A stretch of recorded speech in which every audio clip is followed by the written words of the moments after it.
right, so this is Bone Chat discussion 82 with the VAC Whisperer, Mark Copeland. Today, Cope's going to explain why selling is becoming harder in the US and how he got here and what small companies should do differently. So I'm handing the mic over to Cope. Welcome aboard. All right. Thank you, Tiger. It's good to see everybody. So I will be sharing some slides here in a minute. But Jesse, we were talking about, I'm still a sales rep. I look at most things as a salesperson, and I'm still in accounts. My consulting business has made me much busier, but I feel like I need to be in accounts to actually still know what I'm talking about. And I'm going to show you what selling is different now. And certain people like that I know who've been around the block with me, Doug Hawkins, Jesse, like you guys will look at this and I think you'll say, yep, that's exactly what we've seen. And it shows why this value analysis, I'll use that broadly, process has changed everything in the United States healthcare in about the past 10 years. And I'm going to try to show you what it looks like, why it looks like that. And then I'm going to give you some things, hopefully, that you could start doing tomorrow that increase your likelihood to get your product approved in health systems sooner and with a higher percentage of success at a higher price. And we'll try to answer some questions because this is how I sell today in health systems. I don't know any other way to do it. I don't know how, if you don't do it this way, I don't mean it sound arrogant. I don't know how you do it because the way we used to do it just 5 and 10 years ago, the diminishing returns is clear. So I'm going to see if I can share these slides. And I'm also, when my slides come up, you should see a guy with a big cigar. And then I'm going to, so hopefully you see a guy with a cigar because I'm going to tell a story before we jump in. So do you guys see this? Okay. Yeah, got it. All right. So now let me see if I can present from the slideshow and see if I can. Okay. Do you see my cheater? Yes. See. All right. So I'm going to swap it. So now you should just see. Yes. Full screen. The regular slides. Okay. Blue background. Yeah. Okay. Let's see if it works. Somehow, if we get through this, I'm going after Jesse's record. No. All right. So this is the topic today. Value analysis committees are killing your growth. And it's what's making U.S. healthcare selling completely different, and then some things to do about it. But I'm going to tell a story behind it because I actually think it's an interesting story. It's a World War II story, but it's also appropriate. So some of you may have heard it because I posted something about it.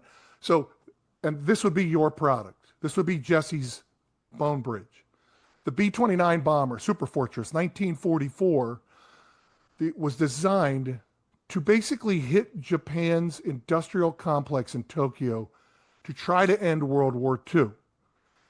We spent $3 billion of taxpayer money to build this.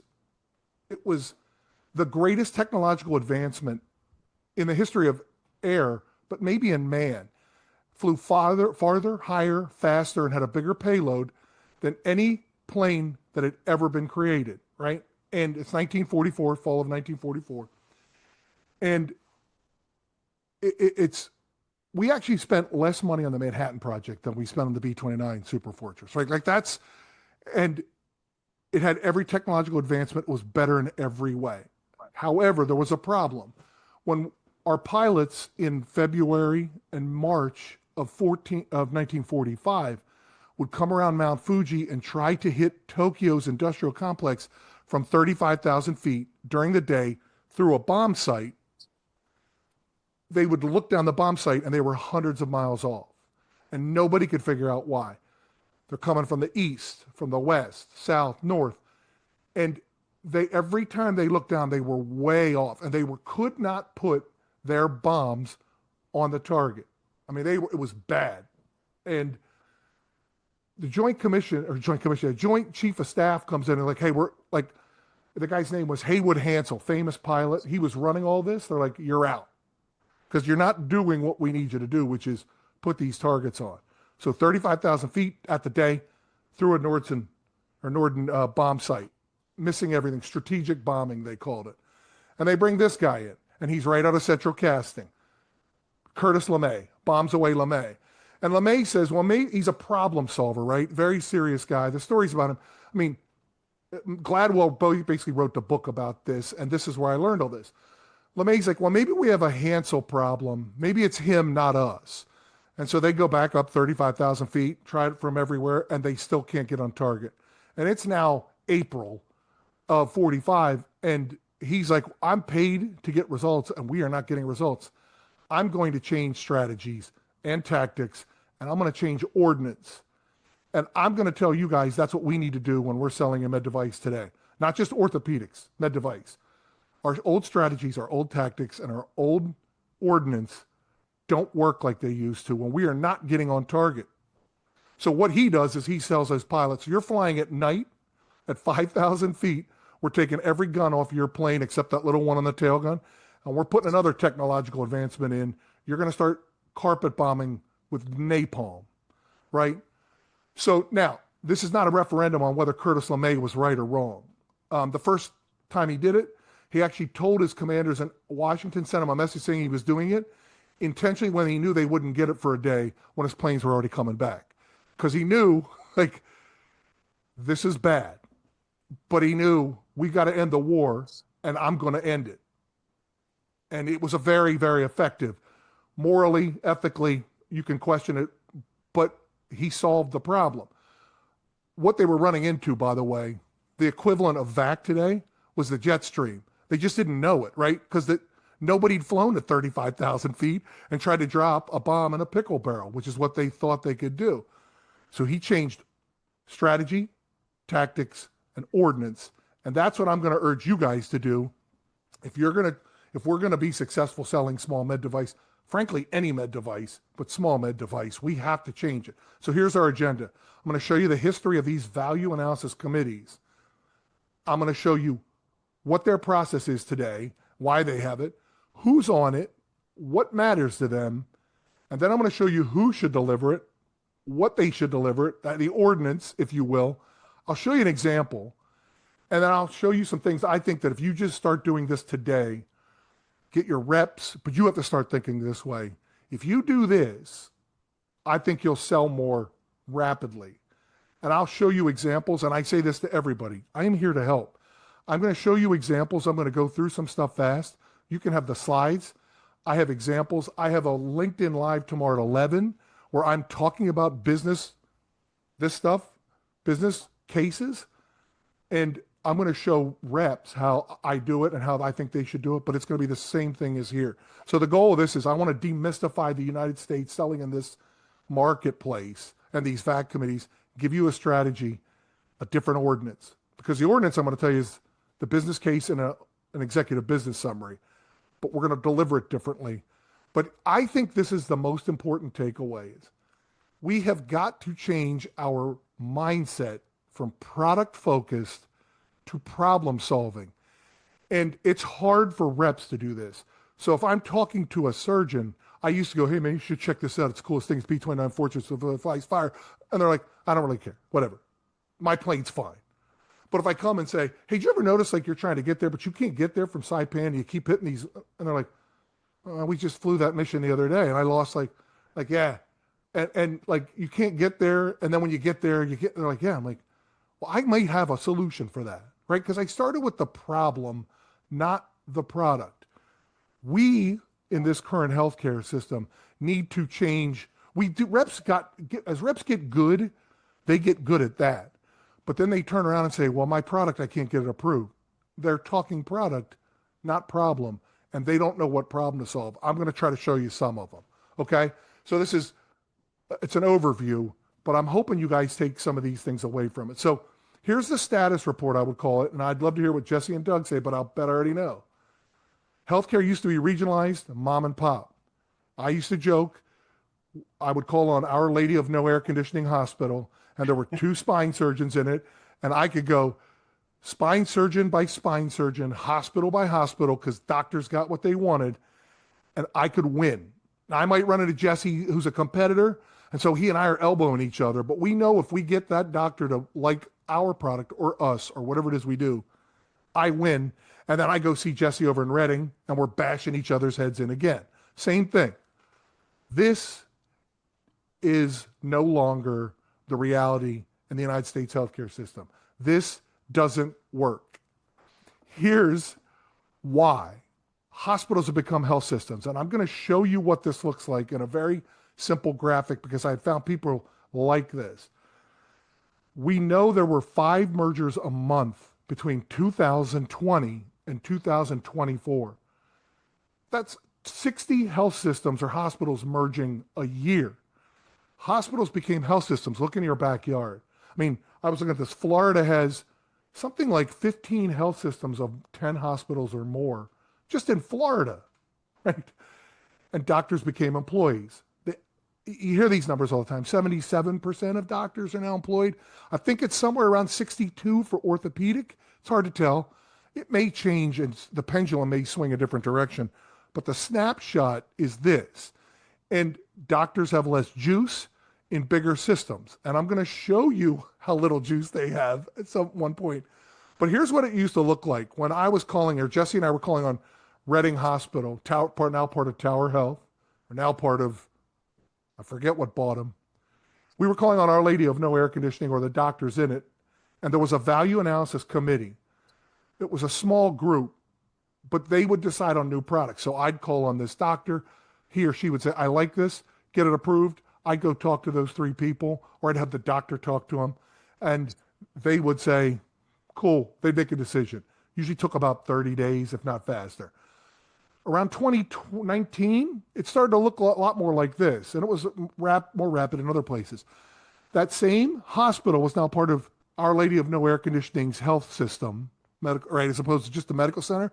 Still the same people on a VAC, maybe a couple of other people, supply chain, risk management, same VAC. So I could still call on the same people, and instead of it taking 30 days, it might take 45 or 60. You'd at least get an answer, and you could kind of predict what the answer would be. Here's what it looks like now in the average health system in the United States. Our Lady of No Air Conditioning is now part of a 10 hospital, 2 ambulatory surgery center, at least, health system. And this is kind of small in the U.S. right now. 8 to 14 is probably average, but we can all think of bigger ones. And there's 1 value analysis committee for all of them, right? So this has happened in about the last 10 years, dramatically. And so I've joked before, it's the primordial ooze of this value analysis process.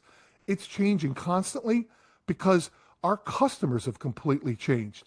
So here's what Jesse and I did, Doug Hawkins did 15 years ago. I called on a surgeon, Dr. Buford. Dr. Buford's like, Cope, I like this. And Dr. Buford would call the director of perioperative services and say, hey, I want Cope's product. And he, like by 2012, he might say, hey, Cope, we're going to get this approved. Don't hose us with prices. I'm like, they used to never even ask. And then he'd be like, hey, don't make me look bad. I'm like, God, Dr. Buford, I got you, right? And the perioperative services director and a small committee would say, listen, Cope's product, we don't even really know, that's fine, whatever. But like Buford's important. He does a lot of cases here. He brings a lot of revenue. As long as Copeland doesn't hose us, let's give him whatever he wants. And that was how it went, right? That's 15 years ago. Here's what it looks like today. Simplified, by the way. Copeland calls on Buford. Buford's now an employee, and he goes, hey, man, look, I'd like this. If you want to get this approved, cool. And I'm like, come on, man, I need you to ask for it, right? Buford's like, all right, call Jenny. Jenny's our service line coordinator. She's the one who does all the paperwork. So I go to Jenny. I've known Jenny for 15 years. And Jenny is irritated because now she's also circulating because they're short-staffed. And Jenny's like, Mark, geez, another one of this? There's another shiny object, right? Like, I'm going to tell you right now, Mark, they're going to shut it down. If it's not on our GPO, it's not a contracted, it's not a blah, blah, blah, blah, blah. If you don't save us money, they're going to shoot it down. I'm like, Jenny, come on. Who loves you? It's Cope. Come on. Can we submit this? She submits it. And supply chain goes, are you a contracted vendor? What's your GPO status? What's your price? Too expensive. And you couldn't even handle our business if you wanted. Beat it. There's like 3 hurdles I have to get through just to be told pound sand. And if I get through that hurdle, which like you'd be amazed at how many never even get put in because people are like Buford's like, Cope, I'm an employee. I'm using whatever juice I got. on my navigation system, Tiger's favorite thing, or the robots, right? I'm not using it on your Fetzer valve, right? There's so much that gets stuck at the 10-yard line. And I call, like, when you're putting it into the green light or Lumiere or whatever their process is to go to supply chain, I call it like red zone. You're in the red zone. You're going to be kicking field goals if you're lucky most of the time. 5% of the ones that get to the committee all the way to the right, the VAC committee, about 5% of those get approved. And here's what they're asking. Like, I just had somebody tell me today, we had to fill this form out. They want to know what's our proof of patient outcomes? Does this help the health system strategy? I don't even know what they mean by that. Does this decrease risk? I mean, I think it does. I don't know what they mean. How much it costs? What's it do? Does it make us money? Does it cost us money? Does it help our operation? Right? This is what it looks like. And my buddy said, he's like, man, I got a better chance of getting admitted into Harvard than I do getting this approved in Ascension. And trust me, if you knew him, he's got no shot at Harvard. So he's got no shot, right? This is what it looks like right now, simplified. And you'll notice the difference. Nobody's asking about Buford's revenue. Nobody's asking if he's important. Supply chain, frankly, here's how I describe it. They've hijacked this process. I'm hijacking it back. And I'm going to show you how we do it.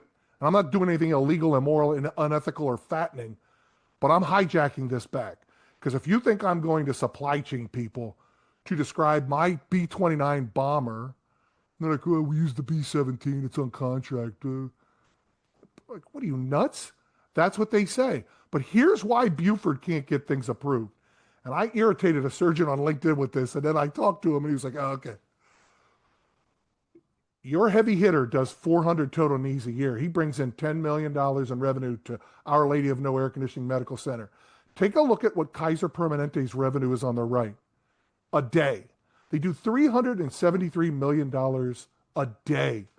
My heavy hitter orthopedic surgeon, who's an employee who operates in my ASC and wants some shiny Fetzer valve, he barely pays for our coffee budget, right?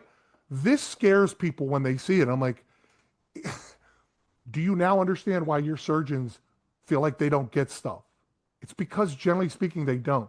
And I know what some are going to say, well, we're in ASCs. Enjoy it while you can. Make hay while the sun's shining, because that's going away, too.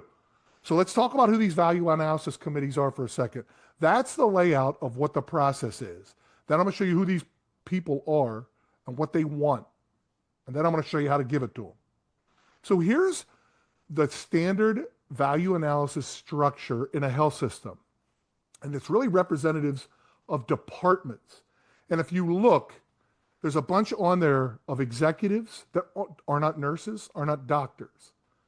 And if you manage to get in front of this group, which you won't, because none of us get to stand in front of VAC committees, and most likely won't, and they're oftentimes in other cities or states, because you're an Adventist, you know, it's a headquartered 2 states away. But these are the people. Now, if you notice at the bottom, take a look at who's at most of these meetings. VPs of perioperative services, because the OR is still 60% of the revenue for hospitals. VPs of service line. That would be the VP of orthopedic service line, or neuro, ENT, or robotics, or the ED, right? Or the ICU. These are your new champions. I'm telling you right now, if you get in front of these people, and I'll show you how we did it with a product some of you may know, they are the ones who go, I'll get this approved because I know what revenue integrity needs. I know what supply chain needs. I know what we need for staff education, because that's why they're there, right? So people tell me, hey, well, ASCs, we don't have it. Here's what ASCs look like. Same image on the left, the hospitals. ASCs are starting to do the same thing. They just structure it differently because they're smaller. So these 4 groups within an ASC are the ones who kind of do the value analysis, risk assessment, reimbursement models, revenue integrity. And I think the administrator and the director of nursing tends to serve the role of the VP of perioperative services and VP of service lines in a hospital or health system.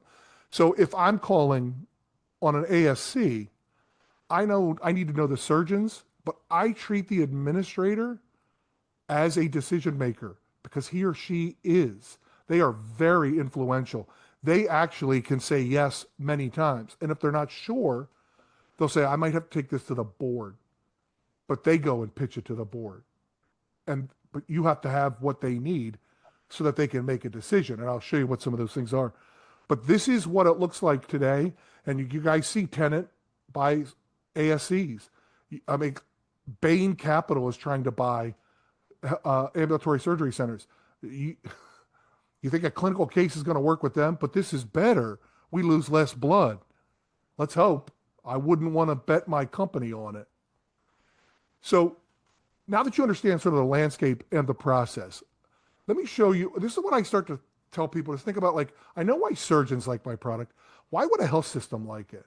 Because if you can sell a health system on it, you can sell a hospital or ASC on it. Because this is a committee. This is a group. This is a political play. Why would they care about my patellar fracture product, right? Who cares?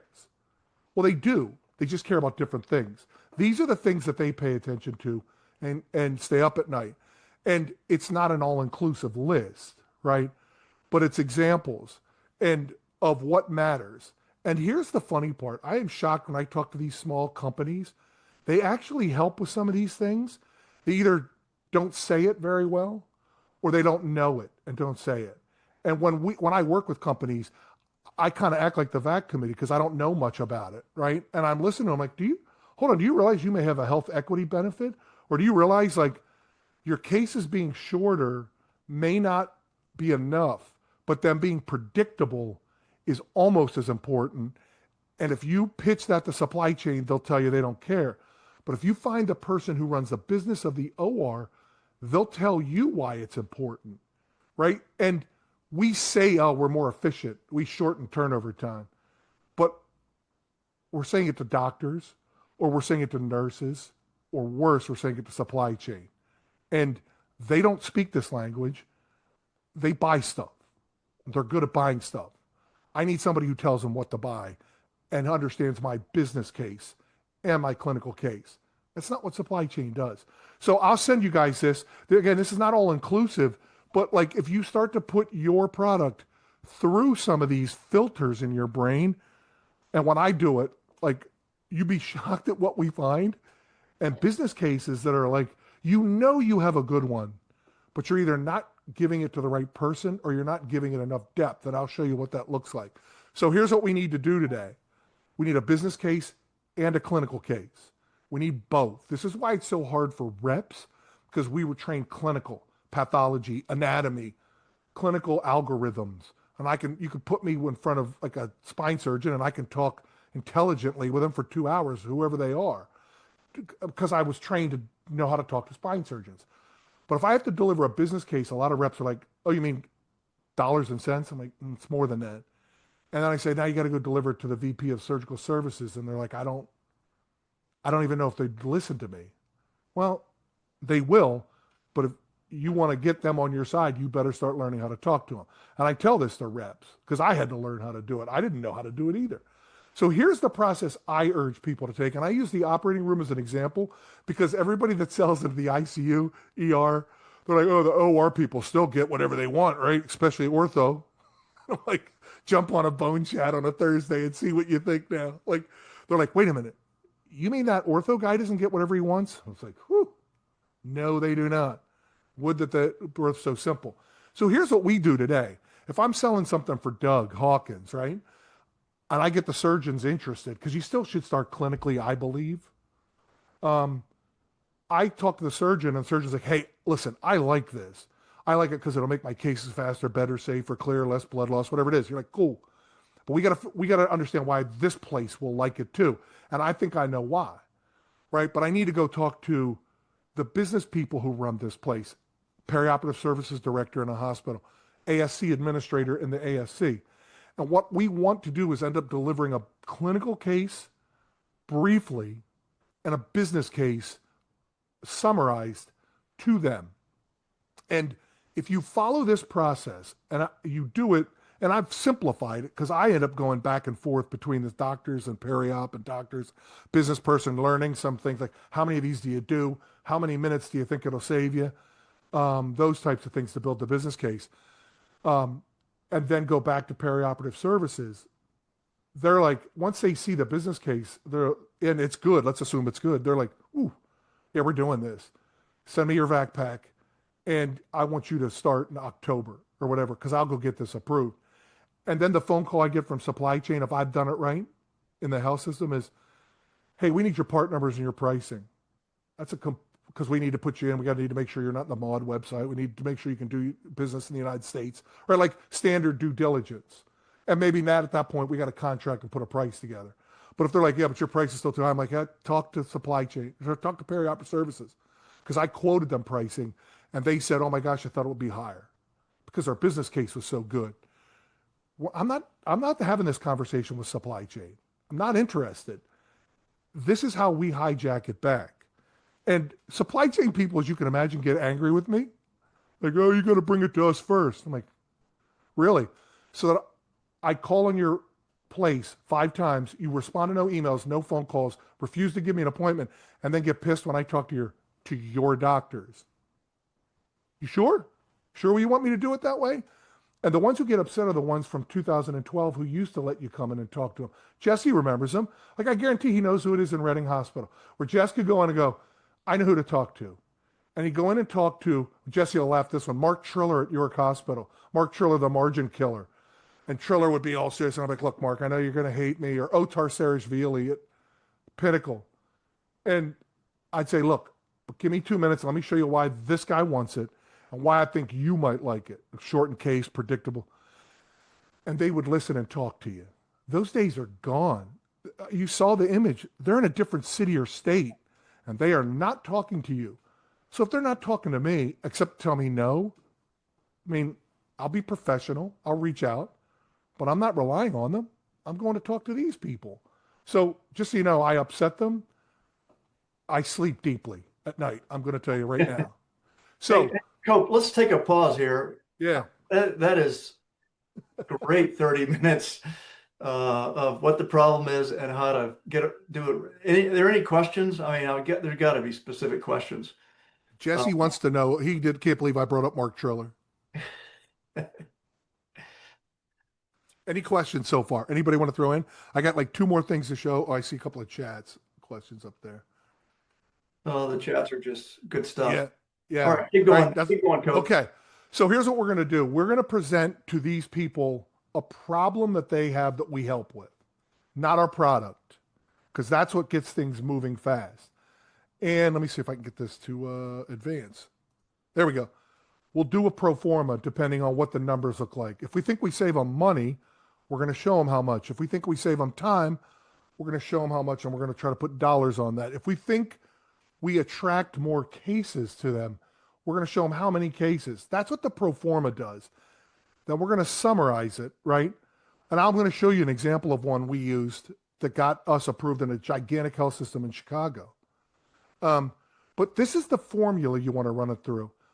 You want to be thinking clinical, but we don't want to go deep dive with the business people unless they really want to. It's like, I would say this, we're like a patellar fracture system that comes prepackaged so you can put it on the shelf, and when that thing comes in and you're in a rural hospital, you can take care of the patient here instead of having to send them 2 hours away. That helps with health equity, but clinically, that's an overview, real quick, a clinical soundbite. Strategically, we think it helps you with health equity, helps your patients, improves patient satisfaction, but it's not me saying it, it's their staff, right? But I'm putting this through this filter. It's their strategic wins, not Copeland's. There's the financials. Yes, we may cost $22 more. As a matter of fact, if you do 100 cases this year, we've estimated it's going to cost you $2,200 more annually, right? We don't lie to people. We tell them if we cost more. And we also think it's going to improve operational. If we have operational fixes, which so many of these products help them with their short staff, their understaffed. They don't have enough anesthesia. This helps room turnover.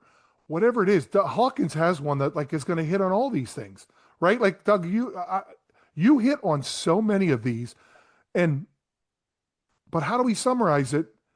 And who do we give it to? Because you know who doesn't necessarily think this way? Are doctors. So Monday, if you figure out a good way to do this and you still want to have doctors request your product, I would go show them the business case and have them submit the business case and the clinical case. Because, and they're like, you think this is going to help? And I'm like, yes, it will. Trust me, because I know what they want to see. And this is all honest and truthful, right?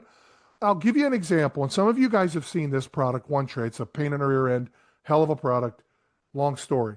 Great product, right? Now, we sold this for 10 years up until last year into 450 ambulatory surgery centers, hospitals, and health systems up and down the East Coast. We had 22 states. So when I say, like, I know this works, it works everywhere because this is what we did. This thing works faster, but here's how we present to VPs of perioperative services or directors of surgical services, the business people. Sterile processing and vendor trays are brutal right now. You don't have enough staff. They can't keep up. They make mistakes. And you could just hire more, but at the end of the day, it's slowing your OR down and it's causing delays and it's driving your surgeons crazy. And they're like, oh my gosh, it's like you've lived in our hospital. I'm like, every place is like this. We've estimated those delays caused by sterile processing and some of my trays, my old spine trays, it's costing you $624,000 a year.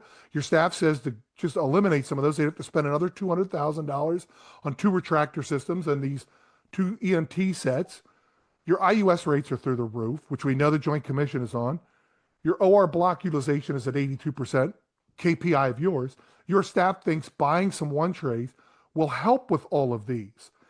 And it'll decrease the surgeons like, oh my God, it'd be nice not to sit. It'd be nice to go see my kid's baseball game at 7 o'clock at night instead of standing here because we had to delay cases for 2 hours because sterile processing screwed something up. At least we can fix this fast. Now, you'll notice I haven't talked anything about my product, right? But we knew this solved these problems, and we would get this information from sterile processing, from the OR, from surgeons. And I would say, yeah, look, mine costs 3 times, my box costs 3 times as much, and every time I use it, I cost 20 times as much. Think about that, right? Asculap, which is in every building and on every GPO, costs 1/3 and 1/20th of our regular utilization. But when we would say, we've estimated in your place that we're going to save you $624,000 in delays alone, they'd say, where do you come up with that number? And I'd say, here's where your staff told me. They're like, whoo, it's actually closer to 1.2 million. Like they would tell me, and they would say, how many of these trays does sterile processing want to buy? 2. And they're like, what? We're buying 50 of these. 50,000. We're going to buy 50. Why would we not spend $50,000 to get all this stuff? Everybody on this call would do this. It's a business case. And when we did this, we got approval everywhere. And guess who never told us, you're not on the GPO, you're not on the contract? Supply chain. Supply chain called us and said, hey, I need your part numbers and what's the price and where do we place these orders? Because the VP of Surgical Services told me we're buying these. Hey, just out of curiosity, why are you guys different from Asculap? That's what the conversations would be like. Because we didn't talk to them. They wouldn't even understand this. They would say, soft costs. Yeah, I'll give you soft costs, right? Our surgical services director or VP of, they were our champions, not surgeons, not sterile processing. And they would say, we're getting this, I'll go get this approved. I need you to be ready to in-service. What is it, end of June? I need you in here in early August. Can you come in and in-service? That's how it went. So here's my takeaway. Do not go clinical team to supply chain, which is what everybody does. Go clinical team to clinical leadership, give them a business and a clinical case. They'll get it approved for you if it's good. And if they don't, Kyle, maybe you have a product that isn't as sexy as you thought. I don't know, right? Or maybe you're not describing it well enough. And then they'll take it to supply chain. And I'm going to tell you, you will be amazed at how many more places approve your product if you have a good case and how much faster they do it because you're saying you have a problem, not you should approve my product. That goes back to the problem. Cope, what is the material that you give to the surgeon or, the the Yep. perioperative people? What is it? A PowerPoint? Is it a video? Is it text? What do you give them? So I use an executive business summary that I write, and I usually have a pro forma that I've sort of pre-built because I know what my value is, right? I know to go in when I was selling lunch, I knew to ask, how many times do you have delays? How many times a week? $50 a minute sound like good for OR delay time? And they're like, yeah. Okay. Like, what instruments do you need to buy to avoid this? And they'd like, I need a syn frame. And I'd say, how much does this cost? They tell me. And then I go start to show everybody this. I'm using it to internalize it. And then I'd know I'd have them because they're like, hey, can you send me that? Right. Now, this is where the regulatory people are like, whoa, whoa, whoa, whoa. I don't know that you can give it to them, Cope. We got to burn a 30-second. But I know this.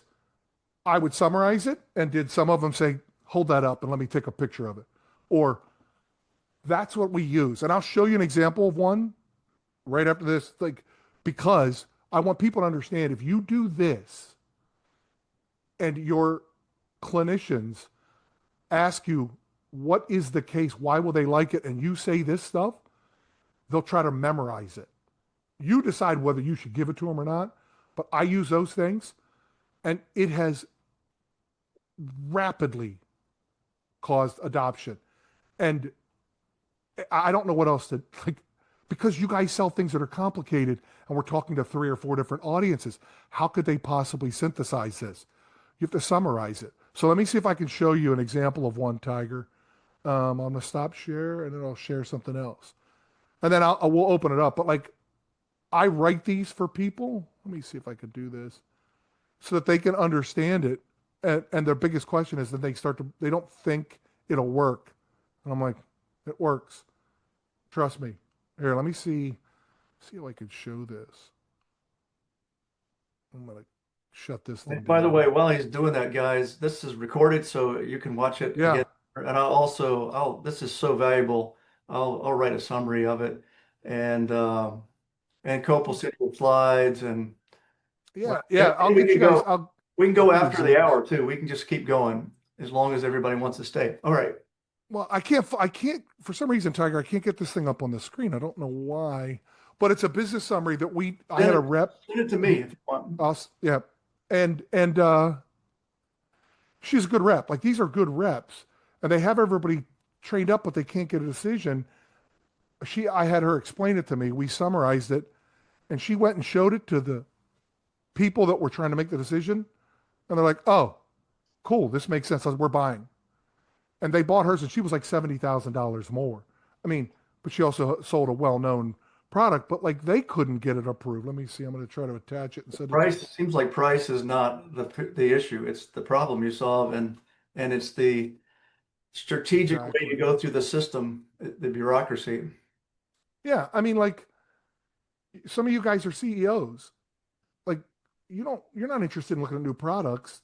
You want problems to be solved, right? And yet we insist on not doing that with sophisticated buyers that we are dealing with. I mean, it's kind of crazy. Um, and it works. Here, I'm going to send it to you here, Tiger, and you can maybe pull it up. Email it. So Yep. I don't know why I can't get it to show on the screen there, but Okay, we'll get it. I'll show it. yeah. And you'll see it's one page. And this thing's like, I mean, I know everybody's favorite guy, Matthew Ray Scott calls it a punch in the amygdala or whatever it is. But this thing's like a punch right between the nose because it gives somebody like Doug Hawkins, who runs his own company, right? If he reads this, Doug goes, oh, I think I have everything I need to make a decision. Right now, he may not choose it, but he has everything he needs. And Okay, we just don't do that. now So, got it now. But here, go ahead. Emino, ask your question. yeah, Eminal. yeah, a really fascinating presentation. Thank you for sharing. We're probably about 12 to 18 months away from kind of trying to get into the health systems. So really, really great timing. Um, what what's your experience in terms of I don't know what the right description is, the quality or the level of data Mm. that we need to share? I mean, is this, ranging from kind of back of napkin to like a full health economic analysis and everywhere in between? Like just how robust are you talking about in terms of the data requirements?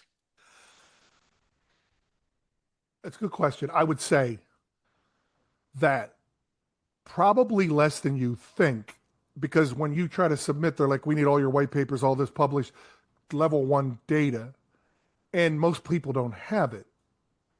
And that's where I'm relying on the doctors to say, no, listen, I want this because I see the clinical benefit. If you have white papers, you should use them. You should use them to support it. But I have found it's less necessary than I originally thought. If you have them, great.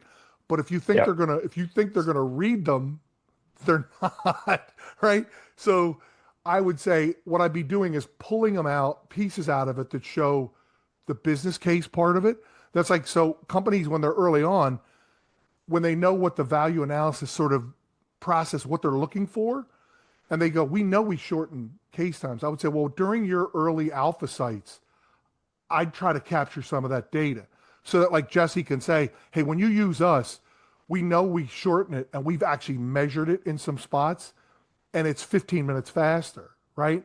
And that's important.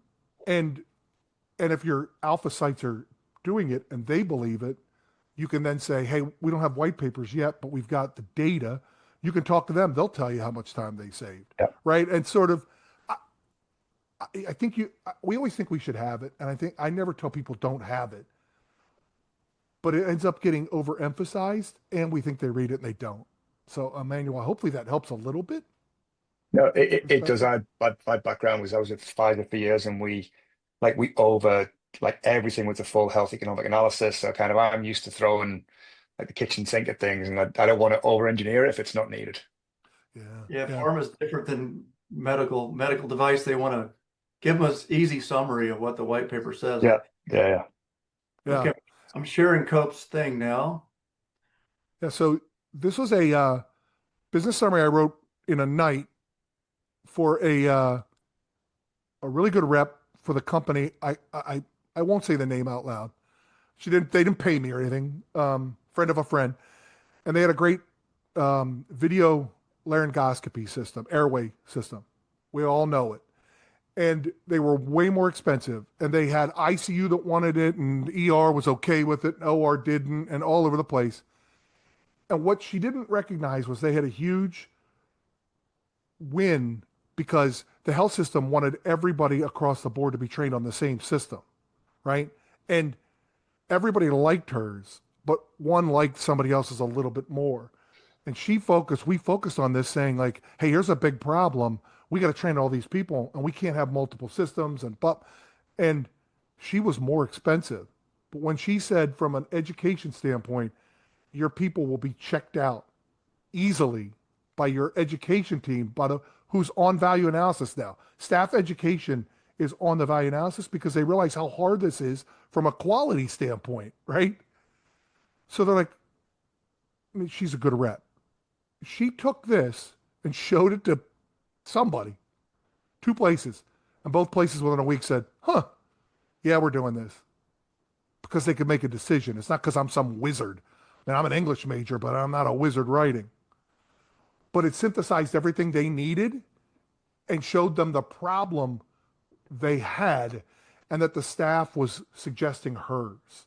And this was some of their data. And that was it, right? And so Hawkins as a CEO can look at this and go, huh, we should probably do this, right? And they might have a question or two, but they're logical questions and then they make decisions. That's what we're not getting right now. And we think somebody in another town who's a supply chain person understands EBL. They have no idea what you're talking about, right? So I can send this to anybody. It's anonymized. I use this as an example to help people. But if you look at it, it goes through this process, right? Like goes through it sometimes. And not everybody has wins on everything, but does that help? really useful. Yeah. Yeah. I've yet to find a smart med device company that doesn't have a tremendous business case. I find most of them aren't delivering it effectively or aren't delivering it to the right person effectively. And I can tell you when I put something like this in front of the most prehistoric orthopedic surgeon, God bless them, they're like, you know who needs to see this? And it's never supply chain. It's always the person who needs to see it. And that's how I know who to go talk to. right? It's that's how we demystify this. So questions, other questions, arguments. You can be skeptical too. Or you can talk about we can napalm somebody if you want. That's funny. All right, stop share. Oh, it's all right. Yeah. Any questions? Ask questions about your specific thing if you want. Yeah. I guess, yeah, I can come in with a question. Um, how important to these guys is the avoidance of risk? Hmm. Enormous. The bigger the system, the more. Um, and we tend to underestimate it, I think. We're entrepreneurs. We tend to Yeah, laugh at risk, at least most of us. But I'll give you an example of how I was told by multiple value analysis people not to present one kind of risk. And it may not be appropriate necessarily to everything we're talking about, but like, how people say, hey, if you can prevent one post-operative surgical infection, you could pay for a year of Fetzer valves. yeah. Every one of them. I mean, I've had 10 of them say, do not ever say that. We're so sick of hearing that. It's not true. You can't prove it. Where's your paper that shows you did it? And I've said to them, okay, how about if I said this to you? Because I field test this stuff with these folks. Like, what if I came to you and said this? Your staff, because I've asked your staff, they think this will decrease the potential of the risk. They're like, oh yeah, that's important. That matters to us. But just don't tell us you're going to decrease the risk because you're lying. Like, well, I'm not lying. I'm not saying, but like, it's the way we present it. And if their staff is saying it, but risk avoidance is enormous. Joint Commission citation is enormous. Um, uh, Enormous for these places. Sometimes you can help. Sometimes you can't, right? But yeah, it's bigger and bigger, just like a Medtronic. What's Medtronic afraid of? Risk. Like they're way more afraid of risk than Hugo is, probably. I don't know. Yeah, same thing. Thank you. What else? Any other questions? If anybody wants the slides, let me know. They're yours. I can email the slides to everybody Yeah. if you like. Yeah, Yeah, I Eminal. love the slides. Thank you. Yeah, Eminal's risk is really the preventing revisions, which has an enormous cost on. Yeah, so I'd say it's not just preventing revisions, because quite often people will be in pain for years and years through Alval without necessarily needing a revision. Hmm. When I've seen some really interesting stuff around pain scores and forgotten joint scores, because folks have had a reaction which could absolutely be improved by making sure the right materials are used. So it's Hmm. not necessarily just the revision piece. It's the Yeah. follow-up, it's the investigations, it's the surgical time. And then one of the reasons I asked the question about risk is it's also about, when the product hits the market, if these tests are available and not used and someone has a reaction, there's an exposure to the hospital. Yeah. So when I speak about risk, it's like, okay, can you mitigate legal risks? Hey, guys, we did everything we could. We pre-screened the patient, we used whatever, like we've done what we can. Whereas, oh, you didn't pre-screen the patient. Hmm. So the risk thing Yeah. is an interesting one. But also it has to be for us, we're like, how do you demonstrate the mitigation of risk without sounding like a bunch of ambulance chasers? So we know we have to kind of get that message right as well. Right. Well, what I would probably do, knowing very little, is I would, when the surgeon's like, hey, this is great. I'd love this. Because that's where everybody starts. Although I'm not necessarily Yeah. saying you should. Like, hey, just out of curiosity, do you think this de-risks some of this stuff? And they're always like, my gosh, yeah. I'm like, okay, well, I would tell that. Yeah. Because then at least I don't sound like I would I'm say in the ambulance four chaser. out of 10. Yeah, they're This saying came it, up but to it's, us from surgeons. Yeah, yeah, yeah. You're an yeah, insurance policy, right? And probably a pretty inexpensive one. And I'd be positioning yeah, myself that way in the eyes of clinicians and leadership. And I would also look if there's something that's a good parallel to that. Like, hey, remember, just like this, for example, a yeah, lot of spine people are going like, look, you're going to have to use navigation just because if you don't, even just like Tiger thinking it's hooey, you may be at more risk, right? Because they're like, what do you mean a new yeah, navigation? You know, it's a yeah, risk mitigation yeah. feature. So it's important if, but doctors aren't necessarily great at presenting that. So you have to either help them if they're going to do it or do it yourself in a way, you know? Yeah. Anything else Yeah, anybody yeah. has? Thank you. Well, Hugo's got a better ACL attachment system, and Doug's got a faster, simpler, better total knee system.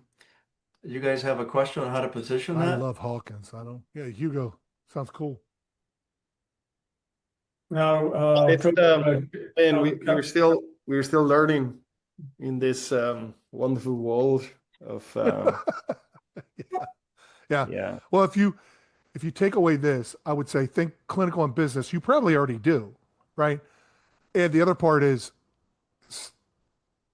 you tell I would here's what I would tell Hawkins this because I could tell him this. He and I are friends from way back.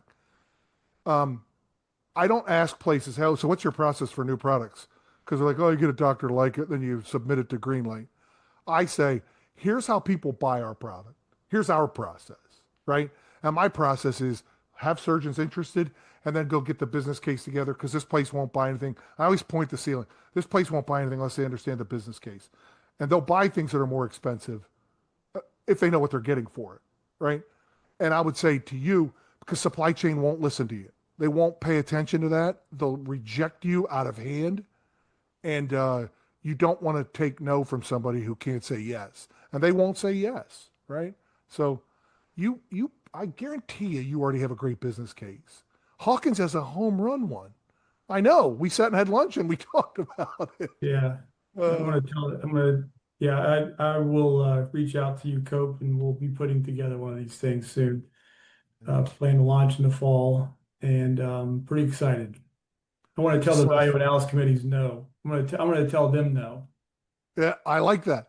I just want to see I want to see my friends win and, my enemies destroyed. I don't know.